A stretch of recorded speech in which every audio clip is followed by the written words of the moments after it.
তোমার কে হয় গো? পরিচয় পরে হবে, আপাতত তোর হাতটা ছাড়। দেখে তো মনে হচ্ছে আপনি ভদ্রঘরের বউ। পরিস্থিতির চাপে পড়ে পালাতে বাধ্য হয়েছি। আমাদেরকে দেখে কি মনে হচ্ছে যে আমরা ব্যাচেলার? দেখে মনে হচ্ছে স্বর্গ থেকে স্বয়ং আবির্ভূত হয়েছে লক্ষ্মী নারায়ণ। নতুন ভাবনায় নতুন স্বপ্নে উড়ু উড়ু দুজনে। তোমার মতো অভদ্র ক্যারেক্টারলেস স্বামী আমার মেয়ের জীবনে অভিশাপ। আমিও তোমার ওই বন্ধুর মতো বিলো স্ট্যান্ডার্ড কোয়ালিটির মেয়ে। তোমার আবার কোয়ালিটি যদি থাকতো অত রাতে স্বামীর ঘর থেকে পালিয়ে আসতে নেই।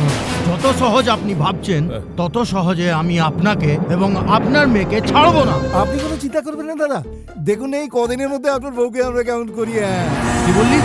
ওরা বাগবাজার মায়ের ঘাটের ওইখানে ঘোরাঘুরি করছে। আমার তো ঘেন্না হচ্ছে নিজের উপর যে তোমার মতো ছেলে আমার স্বামী। একদম বাজে কথা বলবেন না। শ্রাবণী, জান বেরোন। এই কাজের জন্য তোমারই তো ঘরে অনেক লোক।